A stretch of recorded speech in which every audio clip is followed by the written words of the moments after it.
I'm not for Russia or for Ukraine. I don't have a visceral hatred for Putin. He's a foreign leader, and I wouldn't want to live in Russia, but so be it. And Zelensky's a different animal altogether. And I just don't believe in that dichotomy. We can not embrace Putin or the Russian form of government because I know the Russians don't feel like they are oppressed. He has pretty broad support in Russia by the Russian people for whatever reason. But I don't agree with his form of government, but I don't agree with almost any foreign government, their structure of their society and their government. And so unless they are aggressive toward the United States of America and want to become an empire like China, I believe wants to rule the world and destroy America, I think we should take a step back and not and kind of take our hubris and set it over here and deal in a more realistic way with foreign policy. So that's my little setup speech. And I would love you to just jump in wherever you think it makes sense. No, I think you laid the foundation pretty well. I broadly agree with most of the things that you said. I do think there is a tendency to, especially in foreign policy, to kind of personify relations with other states, and that kind of drags you in a position where you either have to you start looking at things from a very personal way. You're more attached to one side or to the other side, and you kind of like you have to take a stand. Um, it's not realistic to be polite, to say the least. It's a very Puritan way of looking at things. Like you have a good or bad side of things, but foreign policy isn't good or bad. It's only about interests and what could be done rather than what ought to be done. So I think the argument that you make is pretty valid. Russia is an interesting state. It is a very old and historic country. Um, but most interestingly, the reason, like, well, this book obviously is an academic book, so it's essentially my PhD thesis, and I thought I'd transform into a book because the war started. But broadly, Russia is a fascinating country. It's unlike any other country that you could study. It's a very tragic place, and they have, and this is again, this is not. That doesn't mean that Vladimir Putin is a good guy, or you have to be supportive of Russia every single time. It's whether you're for or against Russia is irrelevant in this context. The question is whether you understand Russia or not. Now, unless you understand Russia, even if they're adversaries, you won't be able to deal with it because you frankly don't understand their motivations. It's an interesting country.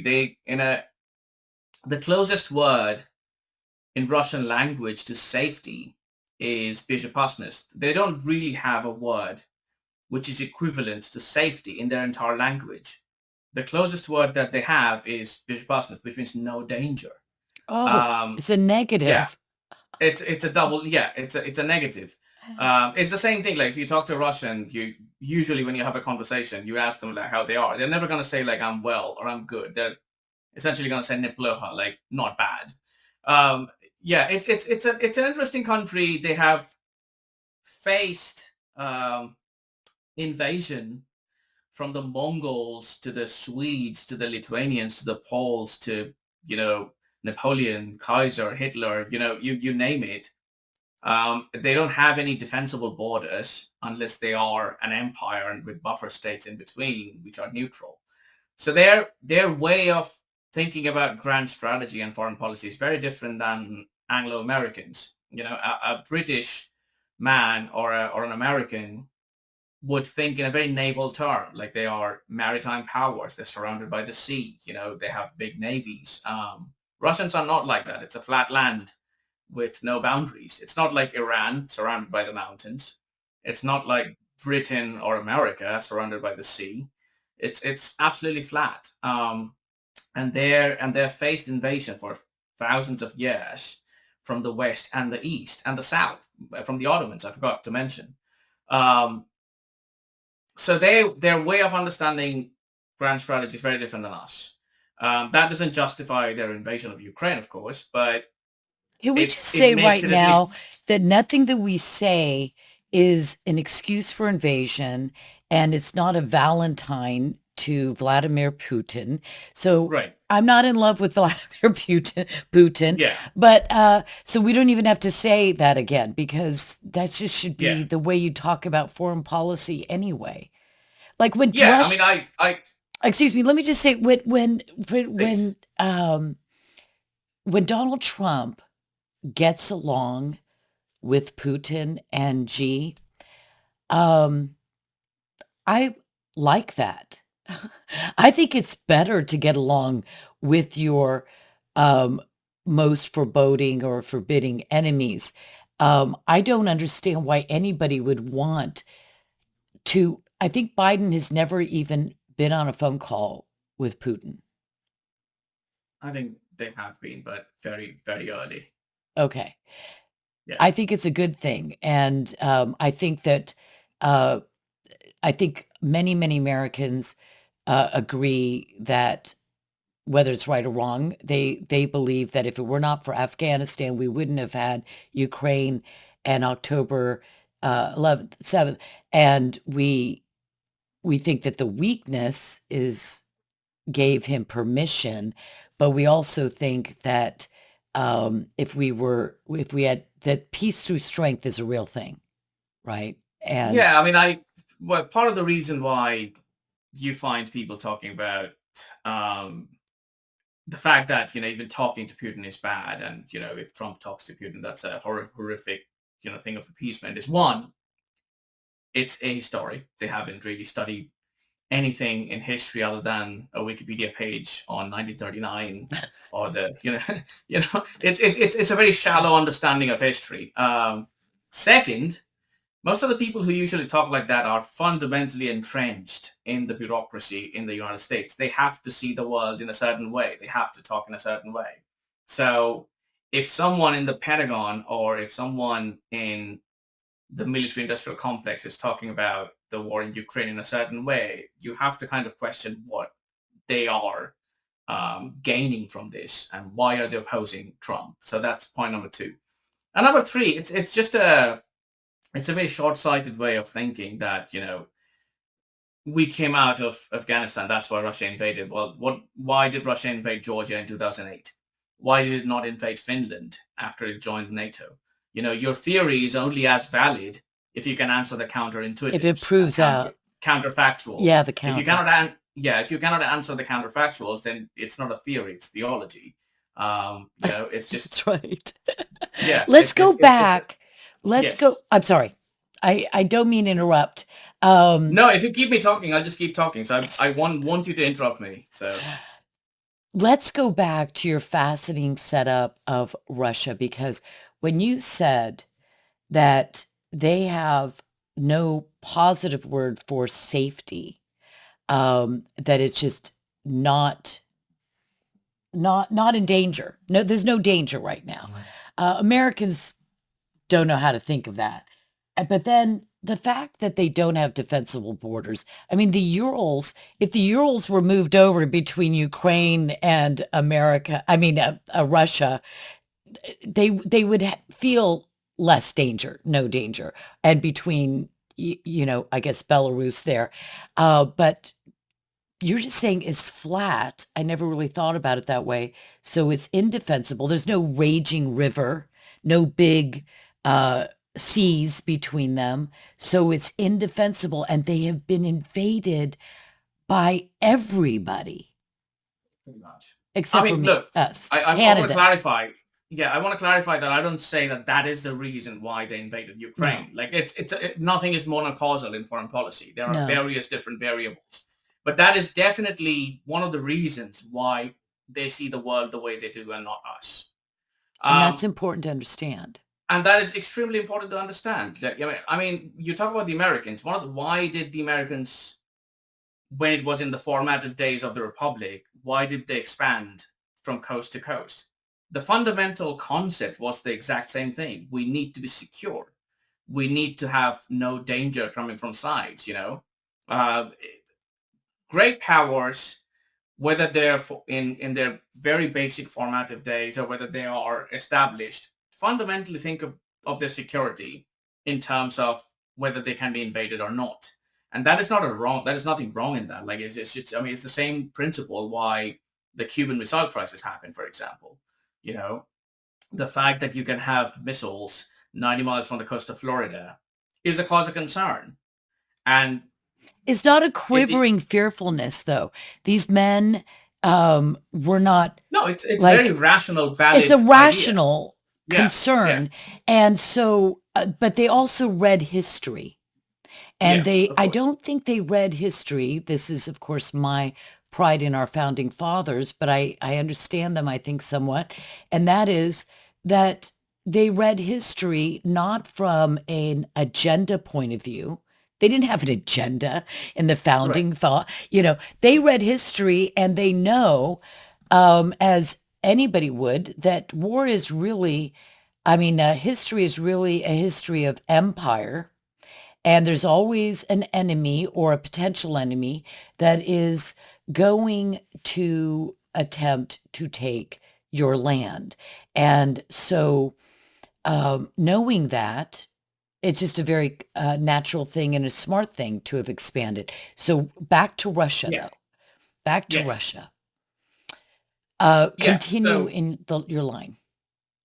right. So when I was doing my PhD, one of the things which I wanted to study was to figure out broadly if there is a theoretical understanding of Russian reactions in Europe. And I found out, and I studied like Russian reactions for 20 years in every phase of NATO expansion. That's one of the chapters. In Ukraine, that's another chapter. In Georgia, that's the third chapter. So like there are like different case studies which I did, and I found out a few key principles. That one, Russians usually go to war in places where they have direct defensible strategic interests. So, for example, they went to war in Syria because they have got a port, a naval port in Syria, and they had to keep that and defend that. They went to war in Ukraine and Crimea because they have defensible interests there. They went to war in Georgia because they have got oil pipelines. So there are like specific regions where they go to war or where they go to conflict or they lash out. And again, in a similar situation, there are places where they don't care really. I mean, if NATO expands to Montenegro, the Russians are not going to go to war with Montenegro. So again, counterfactuals in the same kind of situation where it doesn't. So what are the variables? And I studied that and I wrote that book. I think the theory holds pretty valid when it comes to Ukraine. Of course, um, it's it's in the middle of the war. But so far, from what we have seen, is they are a pretty rational power. Um, they don't want to swallow too much that they can't chew. They want to keep in the regions that they think they can defend. They're constantly in touch with the Americans, with the Brits, before they escalate too much. Recently, for example, they had a missile attack with MIRVs and it came out in the news that they have conversations with the American side and they kind of like give a early notice. These are the signs of a rational power. Like they're not like ISIS, they're not, do you know, what I mean? Like it's not like an expand or Japan in 1941, yeah, they're not moving because they're irrational. They're very focused and very rational, which again means that you can talk to them. Right, and it also means that, I think the word goes too far to say predictable. That's not, I don't know if anything in foreign policy and the ways of the world are gonna be predictable necessarily. Maybe there are. But if you're a rational actor, then others who are looking at you can say, "Well, Russia's probably going to go to war or not go to war." And, um, Whereas, as you said, you can look back at history. Well, ISIS is just a great example. What are they going to do? Where are they going to do it? Where are they going to do it? Or like, what is irrational? I would say in more recent times is Hamas. Was that a rational move? Was that an expected move? Did everybody just say, well, Hamas is going to do this very soon because they're going to have great success? No. So the rationality is important. Yeah, I think you're absolutely right. I think it's nothing is absolutely predictable in foreign policy, as you mentioned. That is absolutely correct. But it's relatively easier to figure out by my model or by my theory where there's a possibility of Russia to go to war. Um, Where they're not going to go to war is a different question, because sometimes that depends on a lot of domestic variables. If the Russians don't have enough fuel, they might not go to war, even if they feel threatened, something of that sort. But the chances of understanding where they would lash out or where they would be more aggressive is relatively easier by the theory. Again, So this is lay a that out for us, your theory. Lay that out. well, it's a little complicated. It's Fundamentally, there is this thing in international relations. It's called balance of threat. People have heard of balance of power, but this is kind of like a play on that. It's a theory which was designed in Harvard by Stephen Wald. It has four different variables, including geographic proximity, aggregate power.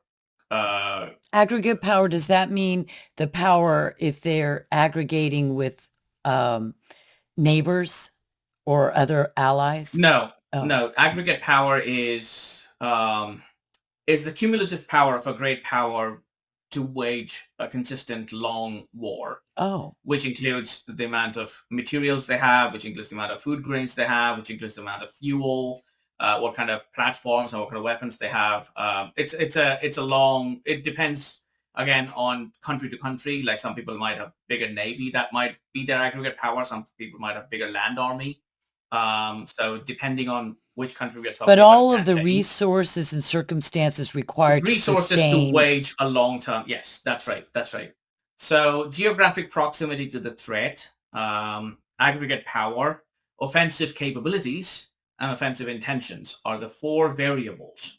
And in the permutation of these four variables, we can predict, depending on case studies, we can predict or figure out where one might go to war and where one might not.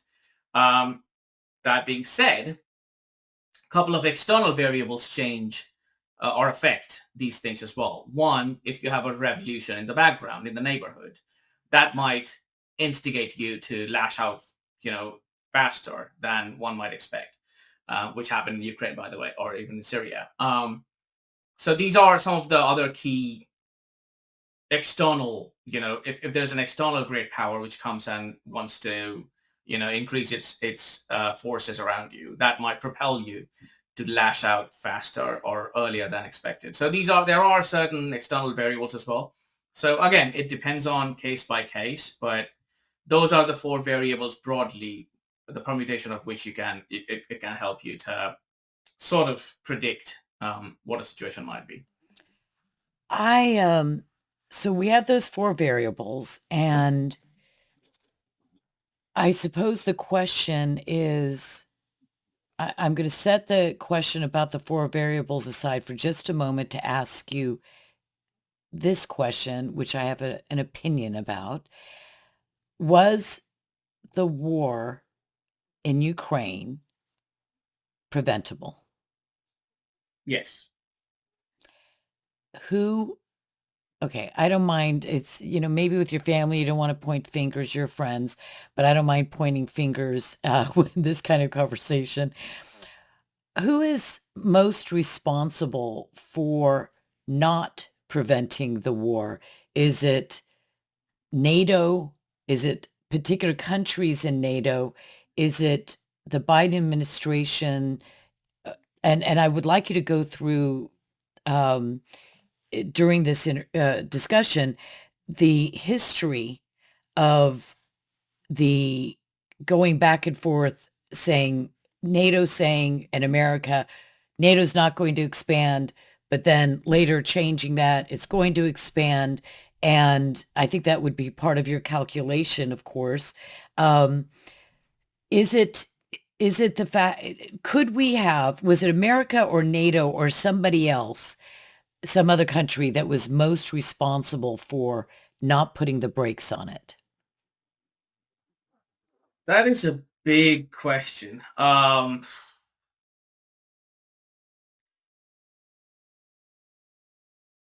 think um, over time, the the factors that accentuated this road to the conflict happened.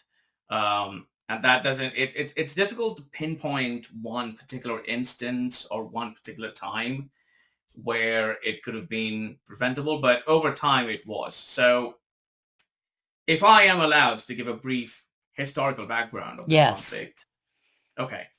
please do. Dying for it. Um, Thank you. So fundamentally, if you see so there are two parallel things happening. On one hand, you have the dynamic between NATO and Russia. On the other hand, you have the local dynamic between Ukraine and Russia. Okay, so one is a more global, regional dynamic, and one is a more localized issue.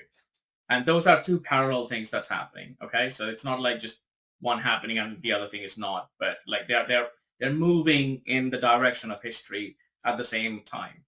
So when Soviet Union collapsed, Ukraine, Georgia, and all these powers were like, they were Slavic powers, but they were within the Russian sphere of influence, but they were not like other post-Soviet states or even in the Warsaw Pact countries like Poland or Hungary or Lithuania.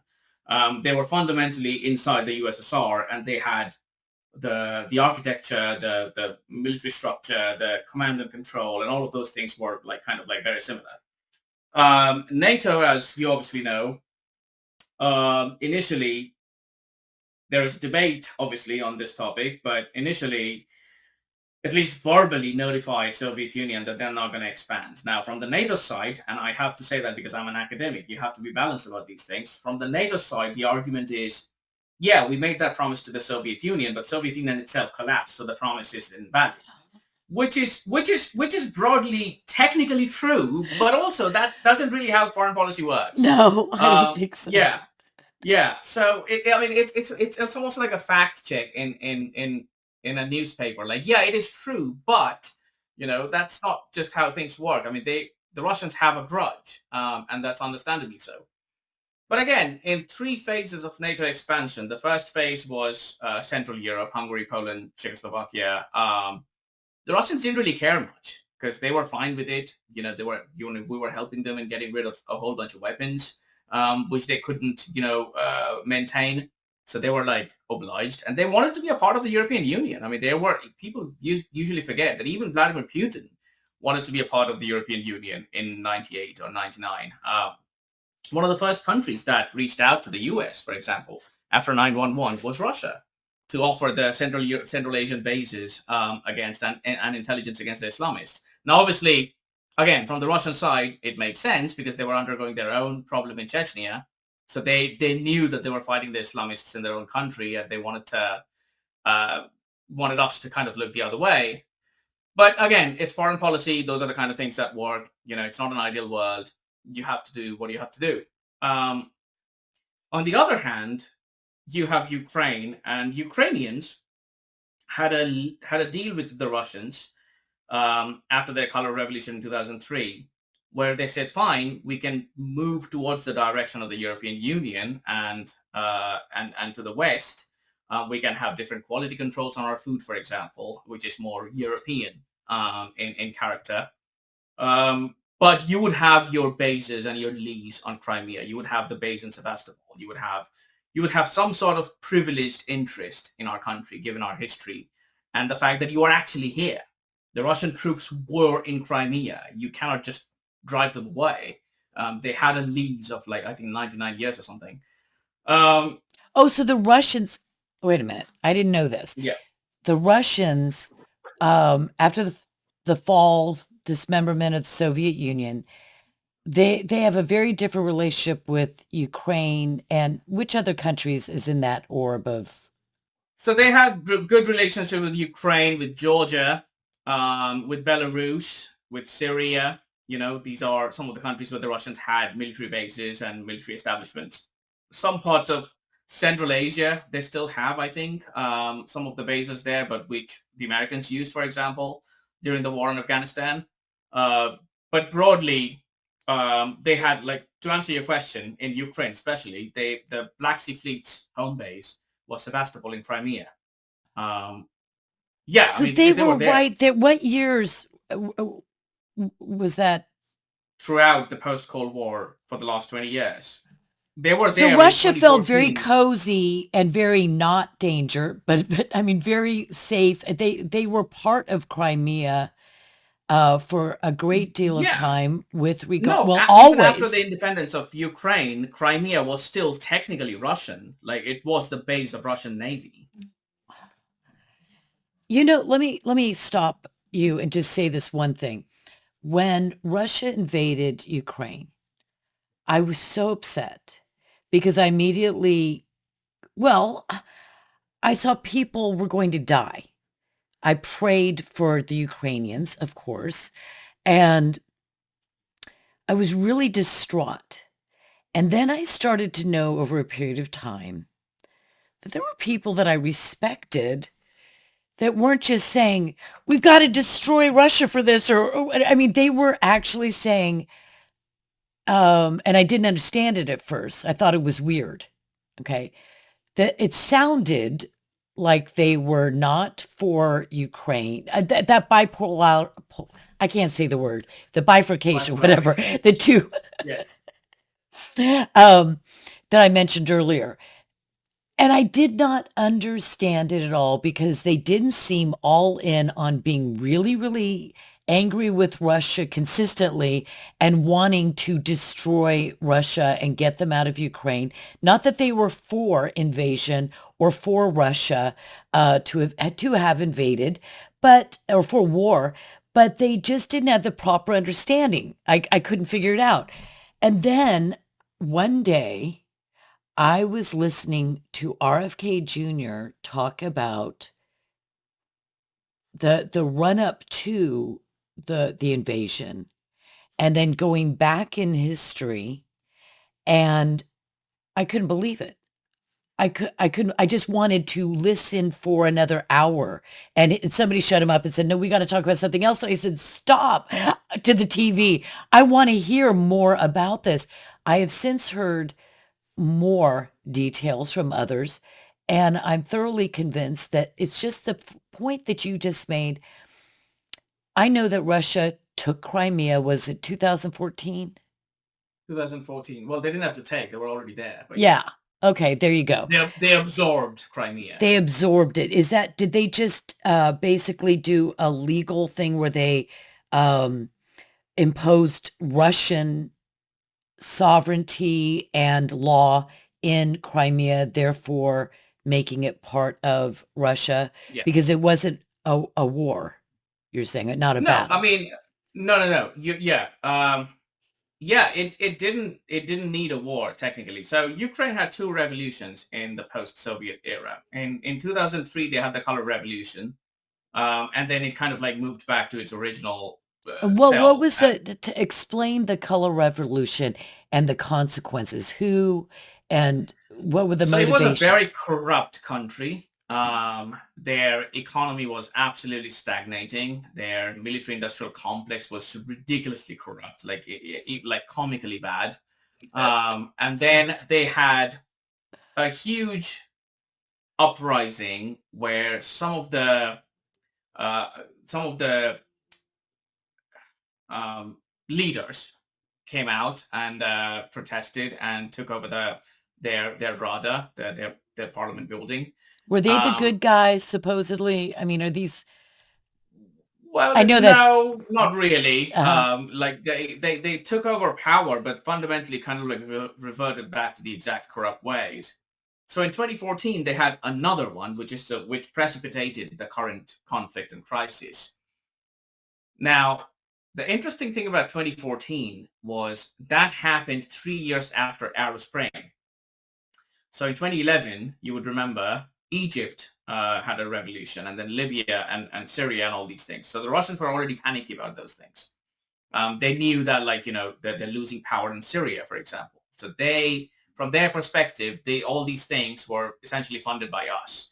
And in some ways, that's true. USAID, for example, funded a lot of civil society and NGOs in Kiev, in Ukraine. John McCain actually went there to support some of the protesting leaders in 2014.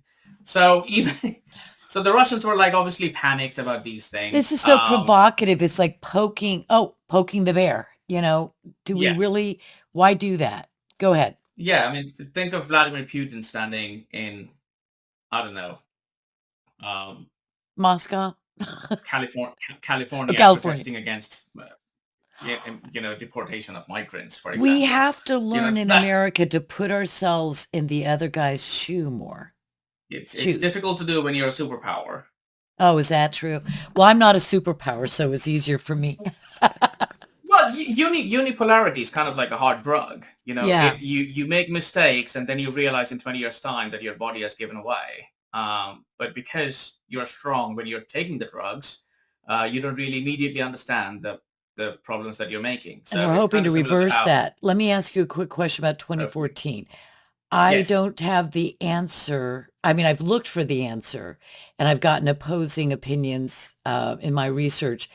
Did we facilitate in 2014 a revolution? Did America? Did we do that? Um, Depends on how you define promoting a revolution. If you mean, like, during the Cold War, you topple leaders in Latin America by the CIA, probably not. But whether we supported some of the people who were protesting and taking over power against a legitimately democratic government, yes, 100%. It was funded, definitely funded. I mean, there were, like, CIA? lots of agencies in the US government which essentially funded a whole bunch of NGOs who were then corralling the masses and kind of forming blockades in Kiev. So yeah, absolutely, 100%. So was Soros Victoria, involved in it? Any of his NGOs? uh, cautiously, one might, I don't really know, but I wouldn't be surprised if there were. Okay. Could be in different names, but I don't know. Well, America is doing this and has These are been, also the things that's very difficult to find out yes, because you can't. because There, no one is privy to the exact document of transfer of money. It's you have to imagine and sort of deduct from a series of circumstances as to what might have transpired in America a is way. doing this in Israel and has been for a couple of years now. And before that, we've had interference as well. And for some reason, the CIA and others think that this is perfectly okay. But I think overturning a democratically elected prime minister or president is a real great overreach. And it's like playing with kerosene in one hand and a really big lighter or a candle in another. It just doesn't make sense. But I digress. So continue um, from where you left off, from where I Yeah, diverted you. no, it certainly. I mean, it. I think the idea that we can just change a governing structure of a country and install someone who's similar to us is obviously fanciful after the last 20 years. And we have tried it so many times in different ways. Intervention and nation building in Iraq didn't work. Intervention and non-nation building in Libya didn't work. Proxy wars in Syria and Ukraine didn't work. It's just, it's a tendency of, thinking that every single society is going to be just like us. And And they're we should, not. which they're not. We should just only spend money, and it doesn't really work We're that not way. going to But make anyway, Saudi Arabia into a democracy. So right. why would we try to overturn? Not that we are. I'm not putting that Yeah. out there, but it just doesn't make sense. So continue. So we're going over the historical background. Right. So in 2014, they had the second revolution in Maidan, and obviously not all the people who are protesting are bad people. They want what's good for their country. They were, suffering under a corrupt leader. But then we actively supported that in various ways. And then that resulted, and the Russians were panicked at that point of time, and they were already planning to go to Syria to support Assad because they had a naval base there. What they didn't even have to do in Ukraine was because they were already based in Crimea. They essentially, so Crimea is kind of like it's like Florida, like a small bit of land, which is very narrowly connected to the mainland of Ukraine, right? It's very easy to shut it off in some ways. So the Russians already had their soldiers there. They took off their insignia from their arm patches, and then just like cut off all the roads and the stuff to mainland Ukraine, and that's that. Then then they had a kind of like a referendum, which obviously, given that it's a Russian referendum, no one actually knows what really happened there. But apparently, a lot of We people don't support. always know that in America anymore, but That's go true. ahead. I'm Fair, sorry. fair. Right. No. Yeah. Who am I to say? Yeah, what Russians are doing. So that was the case, and then from 2014, there was this constant conflict in the eastern parts of Ukraine, which are fundamentally pro-Russian because they speak the Russian language, and they are, a lot of them are ethnically Russian anyway. And then the Was Ukrainians Crimea lost in. was I'm sorry, was Crimea, this cute little round peninsula, was Yeah. Crimea Russian speaking primarily? Yes. Okay. Crimea has been historically Russian since the time of Catherine the Great. Oh, that's a lot of history. And Yeah, then the only reason they were part of Ukraine is because Khrushchev thought Ukraine is part of the Soviet Union. It doesn't really matter. I know that's so crazy. That is Yeah. so crazy. Do you know Eugene Kontorovich? Yes. Okay. He always uses Crimea as an example of uti possidetis juris and when he's giving that speech, and he always says, well, take Crimea like Putin did in 2014, and then Yeah. he goes off. But with Crimea, I mean, with the area that has been invaded by Russia, is not that area mostly Russian speaking, or is it Yeah.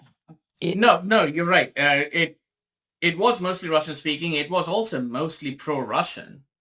Um, and then the Ukrainians lost. They were routed in 2015 in Debaltseve. There was this place in Debaltseve where they lost. And then they had this baseline treaty with the Russians called Minsk II, Minsk? Minsk II, which said that Ukrainians are not going to change everything in eastern Ukraine.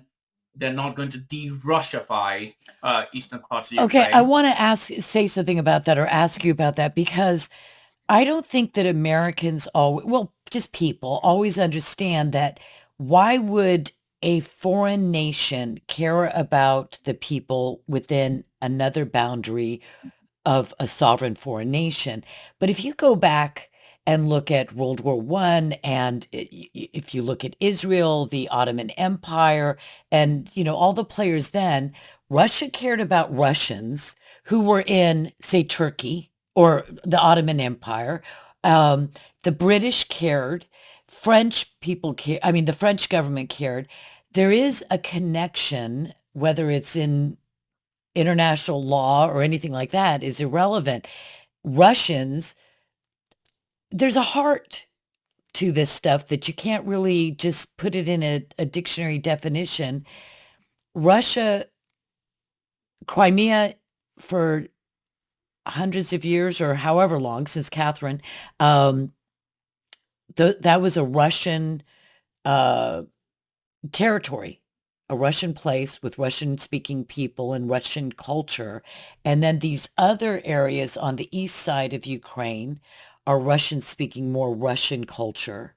And Russians in this Minsk too, obviously, they didn't need to put that in there. They didn't need to discuss it unless they had a real concern, whatever that concern is and however legitimate.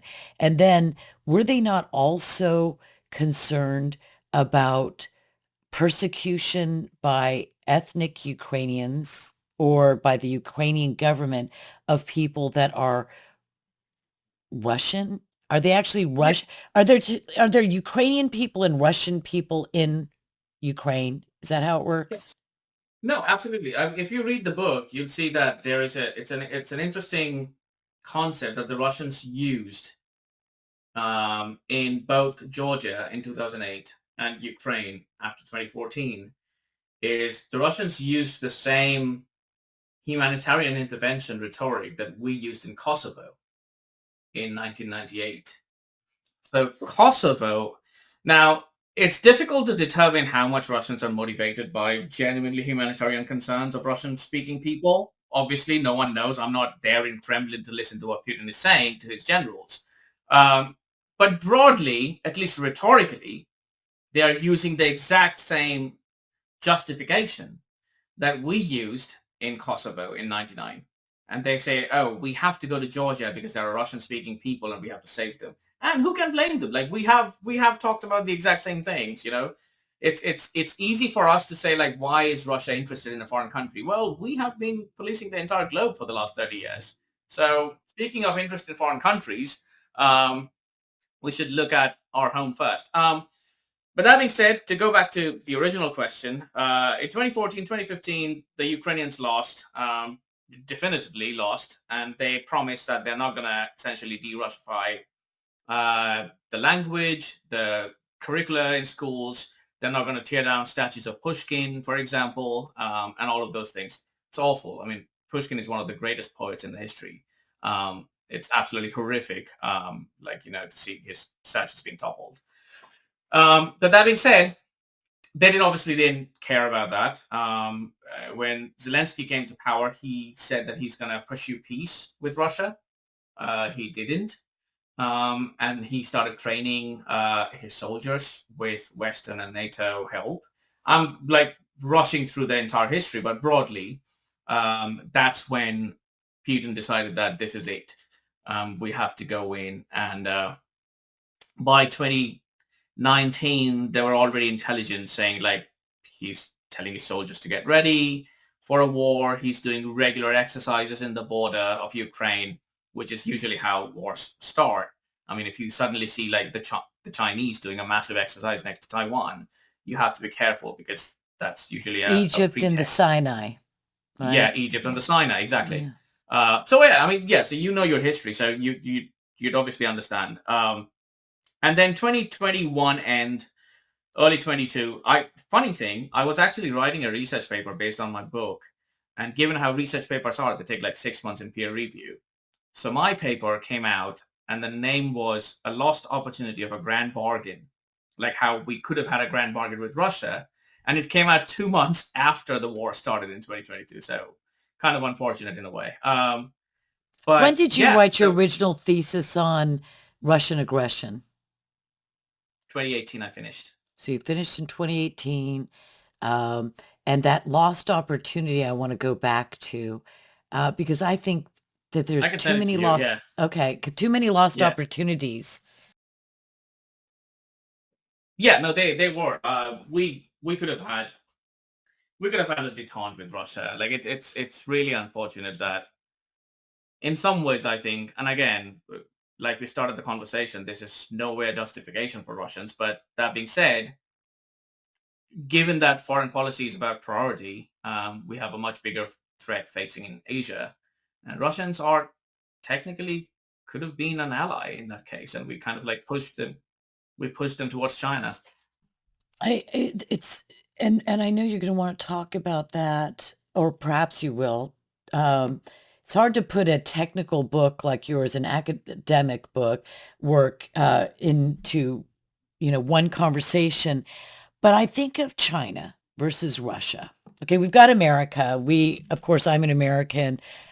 I love America, and I think that we are the shining city on a hill. I'm biased, but I believe that that's true. I just think we really mess up, and we've done Yeah. some really bad things that we regret. We regret so many people, most people, I think, regret Iraq, for instance. So, but then we have Russia, who used to be the Soviet Union, and of course there was a lot of good reasons. Well, the Cold War and, our sort of opposition and their opposition to us. And then we've got China. And forget Iran and North Korea and all the rest. We've got China, Russia, and America. Who should we, this is my opinion, I want you to tell me really how you feel about this. If I were Queen of America for a week, who would I be friends with? And cozying up is the wrong word. Just reaching out to developing a relationship with, it would most certainly be with Russia if I was choosing either one. Number one, I think even though it might be an oligarchy, even though it might be corrupt, whatever, autocratic, it is so far closer to me in just, I think that we could come so much closer to understanding because I think we would share more. You're talking about Putin wanted to be part of the EU, Yes. right? And which was a fact I never had heard before. China, I believe, wants to destroy the United States of America, and I believe despises us because we are a spiritual, philosophical way of life threat to China because all people in China live under the oppressive idea that, Marxist, Maoist, whatever communism is, a good thing, which it's not. And so and then plus the greater enemy to me is because they want to destroy us is China because they have an economic power that Russia has never, correct me if I'm wrong, even come close to the fringes of. And so they're the more powerful of the two powers. And these are the more, we're like cousins, third cousins to the Russians. Not so, and that's not a racial thing. It's No. just a. So tell me, that was maybe inartfully said, but tell me what you think about that. No, I think people misunderstand when some on the right say, "Oh, we need to be more close to Russia because they're a Christian conservative country and they look like Europeans." No, it's that is Russia is a multi-ethnic empire, and it's irrelevant to think how they look or what they practice. The fundamental logic of balance of power has been the same throughout history. If you have a dynamic where you have three different powers, you ally with the one which is weaker against the one which is the stronger. So if you go back to British history, for example, in Churchill's books, if you read, the fundamental aim of Britain for 500 years was to ally with the one which is the weaker one against the strong. Um, so they allied with the Dutch against the Spanish, with the French against the Germans, with the Germans against the French. It's a very simple logic in the World War. The same with Nixon and Kissinger. They fundamentally allied with China because Soviet Union was a much bigger threat at that point in time. That role is now reversed. Russia is a very weak power compared to China. I'll give you some examples. At the peak of USSR's GDP percentage-wise was around 37 to 40% of America's. China already is 73% of American GDP. The Chinese manpower is more than the combined manpower of US, European Union, UK, Canada, Australia, and New Zealand. The Chinese GDP, the European GDP is 18 trillion and the Russian GDP is 1.8, 1/10 of the European GDP, Oh, right? That's the entire European Union's GDP, and Russia's GDP is 1.8 trillion. Manpower-wise, China has got 1.4 billion people. Russia has got 143 million, 1/10 of the entire that's manpower all of they China. have is Yeah, 143 it million. is unthinkable just how big. And I want to make sure something when we talk about China.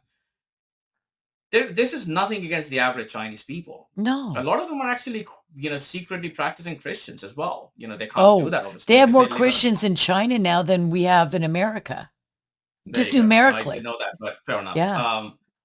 But fundamentally, the Chinese Communist Party is in the helm of a power which is one of the biggest challenges in Asia Pacific. That the U.S. has faced five great power challenges in its entire history: the What are Spanish they? Empire, the Spanish Empire, Kaiser's Germany, Imperial Japan, Nazi Germany, and the Soviet Union. China is bigger than all of them Oh, ever in the history of the U.S. yeah. It's a much bigger power. Um, so purely by the logic of balance of power, regardless of what practicing religion is in Russia or who's leading Russia, Russia is a far easier country to ally yourself with Well, because it how do is you so ally weak. with, yes, because also China is never really going to be, well, I'm using China, and you're using, a principle, but CCP. Yeah. yeah, but I mean, as opposed to the principle, just taking China, China is really not going, China is large enough to be a threat to America. So in their equation, their calculus, they're not going to want to align with us because they want to compete with us. This is Yes. just a sort of some kind of a rule. Or even if I mean, look, it's the simple way to understand if a country is planning to do something major is to see not what they're saying, but what they're actually doing, right? Oh, good idea. If you yeah it's not rhetoric, it's real politic. It's what you can observe. It doesn't Uh-huh. matter what strategy they're coming out with every single year. It's about how much what you can observe through their actions. The Chinese are stockpiling food. The Chinese are dollar proofing their economy. The Chinese are buying gold. The Chinese are building navy bigger than the Anglo-German naval race in 1911.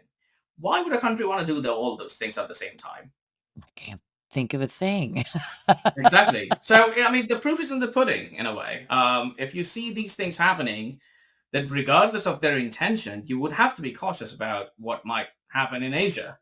Um, Russia, on the other hand, we actually have quite a lot of areas where we can, align with ourselves with. One, we can stop their fear of pushing a color revolution in Moscow. We can say that we are not going to fund NGOs in Russia, which are going to, take over Moscow and then try and topple your regime. That's an We easy thing to shouldn't do. do it anyway. I mean, we Right. should say those things, but why we would, was when you were talking about the color revolutions and in Ukraine and then 2014, I'm thinking if I were Vladimir Putin, I'd be going nuts right now because I don't think anybody can trust, and I love my country. So it's criticism of, something that you love. I don't Sure. think that our enemies, our adversaries, our competitors, our friends can trust what we're going to do. And if I were Putin thinking that Ukraine was going to be used as a way to try to topple, and God forbid, because what will you get instead of Putin? Are you going to Right. get like, I don't know, Winston Churchill That's or a very Santa good point. Claus? I mean, for crying out loud, who knows what would come next?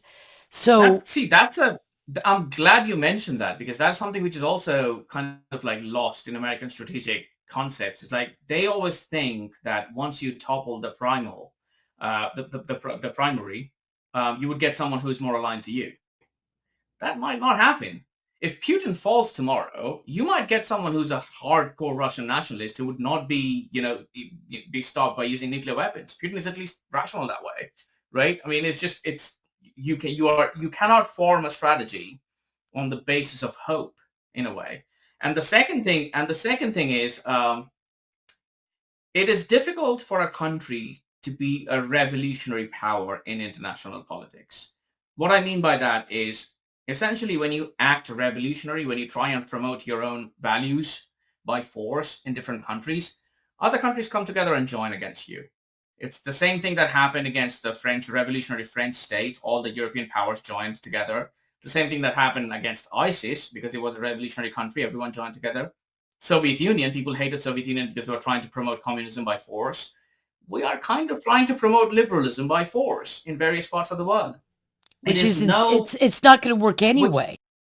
it doesn't work, and we are pushing all our adversaries at the same time. If you see North Korea, a necrocratic communist regime, China, a massive great power, Russia, a Christian conservative great power, and Iran, an Islamist theology, they don't really have much in common. But they're coming together to join forces because from their brain, their serpentine way of thinking, they see that we are the ones who are the revolutionary power pushing liberalism. And you know So, what? There's you cannot go into a Sharia state and force it to be liberal. If the people decide that they're going to, like Iran, only 40% of Iran is Muslim. Who'd have thunk it, right? And there will be a revolution there. We shouldn't do things to stop that revolution because, well, I mean, I think that's just clearly obvious. We shouldn't be doing anything like Obama and Biden and giving the ruling powers more power for many other reasons than just than for other reasons, for instance, Israel and that whole ring of fire that Iran's put around it, but also because the people there, they don't even, when you post something on X and you say Iran, they get very upset. They say, no, right. call it the, is it the Islamic Republic of Iran? Never call it Iran because we Iranians, we Yeah. don't want anything part of it. And so, yeah, that was a divergence. Go ahead. Continue. No, so I mean, that's the basic thing. Like there are ways where we can figure out a way to have an alignment with the Russians on space research, on intelligence sharing in Africa and Middle East, and the Iranian nuclear talks and talks with North Korea. President Terrorism. Trump wants to talk. Yeah, terrorism. There's a whole bunch of things where they are far more aligned with AI and hypersonic research. Yes. There's Russians are smart people. They have got good science and technology. There's a whole bunch of things that can happen. And if not anything, we should at least have a good relation with them so that they don't transfer their technology to China and North Korea. That's Because right. Russians are far more technologically advanced than both of those countries. And what's to stop them from sharing their technology, with these countries and with regimes which are opposed to us? So Absolutely. we Now should you've probably have, mentioned, I'm sorry. Go ahead. no, please. That is what I wanted to say. Um, oh, there's so many things. There's always so many directions. Like, do I go down this road or that? The one thing I wonder is with President Trump taking office, Marco Rubio is Secretary of State, which I'm sure is a shoe-in. He is not a Sinophile. Or and by the way, we're talking about the CCP. We're talking Yes. about the military. We're not talking about the Chinese people. Um, Who are lovely, by the way. Like they're yeah, very nice people. It's a very good culture. Yeah. exactly. It's a beautiful culture. If you just stripped away the evil of communism, great things can happen. Anyway, um, can we restore what we've damaged? Obviously, ending that war, and you can speak to that, would be a great first step. But can we restore? And by the way, remember that we're going to have the leftists. Another tangent here. I think the leftists came out so hard for Ukraine in America, for Ukraine and against Russia, only because they have Trump derangement syndrome, and if the whole connection, the faux connection of the Russia collusion thing. This was something that if you that you have to hate Russia because you hate Trump, and they think that Trump and Putin are, best buddies. And so there's going to be opposition, strong opposition to this at MSNBC, CNN, the Democrat Party. But can President Trump restore this balance? Can he fix, we've had a breakup, can we get back together and maybe advance even a stronger relationship with Russia in the next 4 years? I think it's going to take more than 4 years to, you know, frankly speaking, to rebuild what is lost. Russia was pretty aligned with us immediately after the 911 happened. And from there to where we stand now is an absolute devastating, indictment of our foreign policy as well as theirs.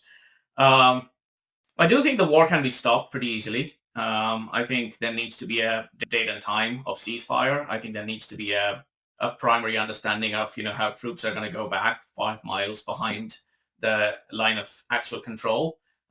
Both Ukraine and Russia, I think we should stop, obviously, funding Ukraine's armed forces. We can still give them money for food and stuff, but like that's a good signal that we don't want to continue the war, which kind of shows the Russians that we are serious about these kind of talks, and then figure out a way to have a kind of like a qualitative balance in Ukraine, where Ukraine is broadly a demilitarized neutral state with Russians moving their forces back status quo ante, and then kind of have, figuring out an equilibrium where we are helping the Russians and Ukrainians both in building up their economy, and finding a stable, relation between. But it's going to take time, but it's going to happen. What you mentioned, I want to get back on that one for a bit. It's definitely Trump derangement syndrome in a way. Hillary Clinton did a massive damage once she lost, saying that it's Russians who led to Trump winning. I think that destroyed the relation with Russia more than anything else in this country. But it's also another factor which people don't really talk about much. It's easy for American liberals to hate Russia than China or Iran because they are European, they are broadly Christian, they're conservative, they don't like too much LGBT stuff, for example. They're very old school in some ways. It stands against the more progressive outlook of humanity and history that liberals in America and Britain. Putin is not a globalist. He doesn't believe in globalism, as nor do I. And MAGA type people would never agree with globalism. We hate it.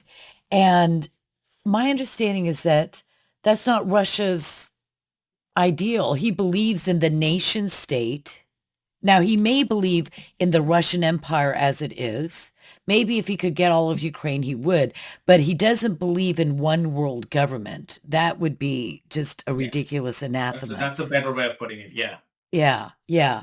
And so, whereas China is, to me, doing many, many things to push this global globalism because the UN and everything. The UN never does anything against China uh, for for s- for reasons, whatever. We won't go into that. But the if you tear the mask off, China's for globalism because China is going to be the global one world government in their minds. That's their ultimate. Am I wrong about that? I have a somewhat different opinion on that one. I agree with the fact that the Russians don't believe in one government purely because they believe in balance of power. Putin definitely believes in an empire more than a nation state. Russia itself is far more multi-ethnic compared to Ukraine. They have hundreds and thousands of millions of Central Asians working there because of the Soviet Union. They are embedded in Russian culture. The Russian army, which was in Ukraine, had Chechens invading. So it's a very multi-ethnic empire, and Putin definitely believes in the older idea of Russian Empire under Catherine the Great and Peter the Great and all that. Um, as for China, I'm not really sure as to how much they actually believe in globalism rather than taking advantage of globalist architecture to stick it to us. You know, right? I mean, I don't think Xi Jinping wakes up every morning and goes to the Politburo and says like, yeah, we need to have a world government. I don't think he thinks like that. I think he thinks in a far more simpler way. Like, look, this is what Americans are internally divided. How can we ameliorate that thing by pushing TikTok? it's a very simple idea. If you were the member of a Politburo, you'd probably think exactly in the same I way. would. I Um, would. I yeah, definitely would. exactly. So I don't think he has a formed opinion on we have to be this Kantian perpetual peace and push global government throughout the world to be like one humanity nonsense. I think it's a very simple way. Like, They yeah, say this is that. where they're hurting. We're just going to push it. Yeah. They say that China says, or Xi Jinping says that we're all one humanity. He does this, but I think it's feigned. I mean, Yeah. my Yeah. goodness, we So, know what's behind it. They've said it too often. Um, you know, going back to the thesis of your book, because I took us pretty much off of a lot of that. You had these, I think it was 4 points, and can you tell me? Oh, I know. I took us off because I said I wanted to know if we could have prevented this. And, this one thing with Ukraine, you did not actually write the book after the invasion of Ukraine. You wrote, well, at least yeah, you wrote the thesis before the long time invasion of back. Yes. Ukraine. And then you started writing the book once the invasion took Yeah. place. Okay. Yeah, So the, you, the the the PhD thesis were a lot more academic in the way it was written, so I had to change it to a kind of like a book where people can actually read and and not fall asleep. right. So but if you have the book and if you read it, you'll see in the acknowledgement and the preface, I wrote that, like, look, nothing much has changed since I wrote my conclusion in 2018. The fundamental conclusion is still the same. I just had to like update it with new developments that happened in the world, but basically they kind of like prove my point because of these reasons. So it's already there in the book. So you I were accurate. What you're telling me is that were spot on when you wrote it in 2019 and it Yes. actually got proved out in 2022. Yeah, well, I started doing research in 2015. So Wow. back, Yeah. back when PhD takes a long time, back when everyone was researching on terrorism and Islamism, and I was probably the only few people in the world who was doing a research on Russia and foreign policy. So yeah, Because I have my spot. it's a unique subject. And that's why I'm so glad we arranged this interview. So can you boil down for the Trump administration, um, why does Russia go to war in Ukraine and not somewhere else? What are those factors? How did it actually work out in a real world? And how can we look at it, looking at that example and your thesis, how can we look at it so that we don't deliberately encourage, even passively, or NATO, and I do want to go back to NATO, um, uh, war. We don't want forever wars anymore. This No, is the new no, we America. don't. No more forever wars. So tell me, this is for Trump and his team. Too hard. Um, to understand Russia, the first thing we need to understand is, one, their sense of security is different than ours. Um, they shouldn't be in a position where they can come back and say, hey, we can see you're doing this. It's going to affect our regime and our system. So don't do that. That is one of the first things that people need to keep in mind. The second thing that we need to keep in mind to stop any kind of conflict between Russia and America is the Russians are very paranoid about what is happening in their immediate neighborhood. That doesn't mean that we should stop defending countries or something if they're part of NATO.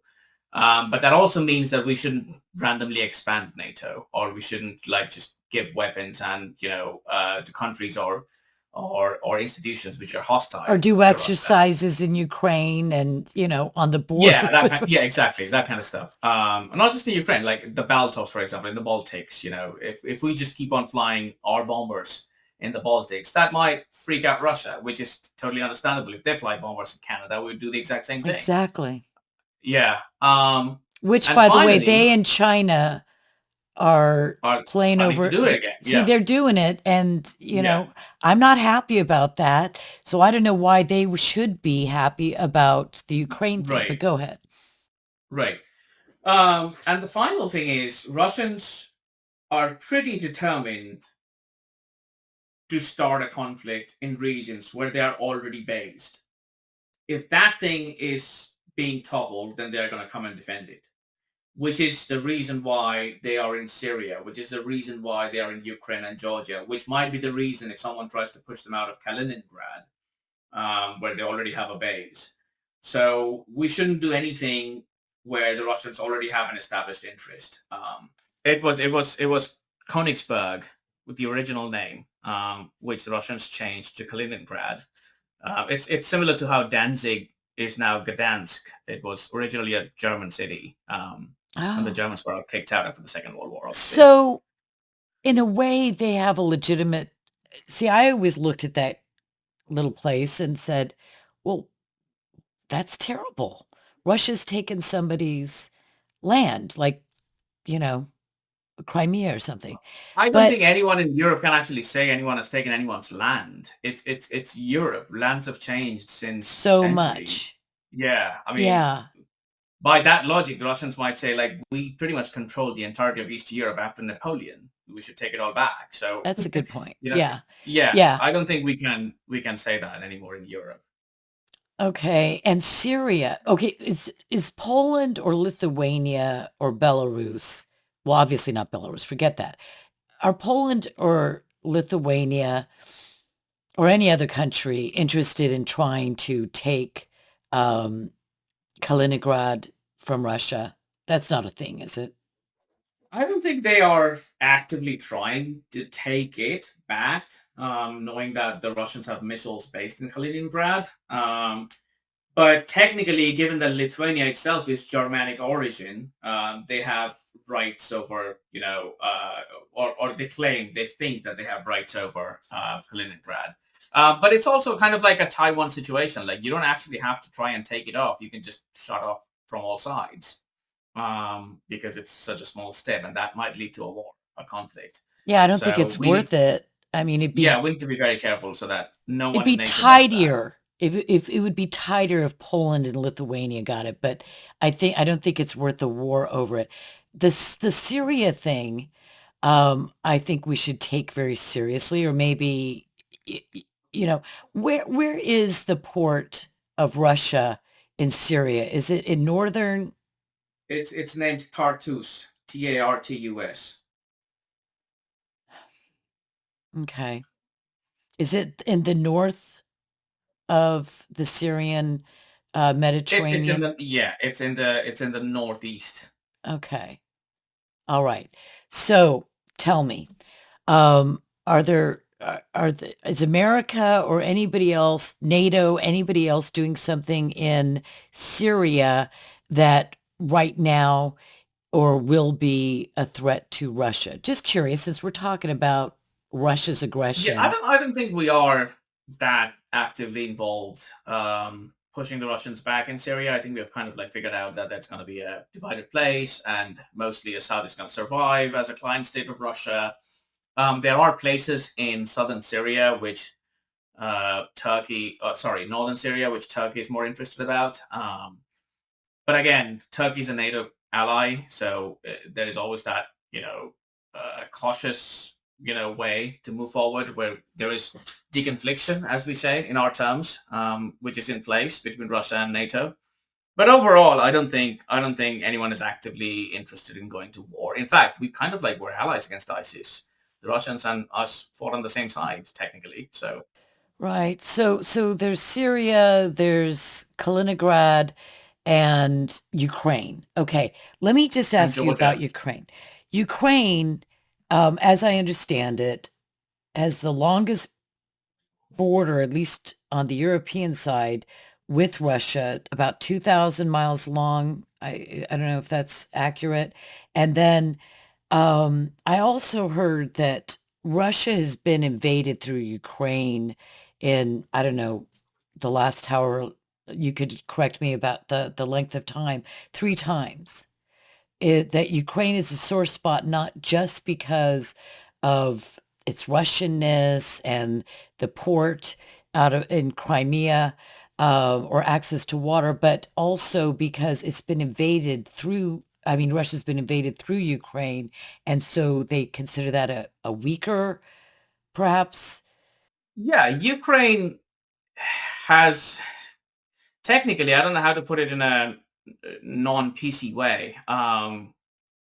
Ukraine has been technically changing hands and siding with whoever has power in that region. Like the Ukrainian nationalists were all supported by the Nazis. The one of the Some of the biggest pogroms against the Jewish people happened in Ukraine. And they were not done by the Germans; they were done by the Ukrainians. So people, it's easy to blame Germany for all the things that happened, but there were people who were extremely supportive of what the Germans were doing and invited them to their own country. So there has been situations where Ukraine has been a source of concern for Russia.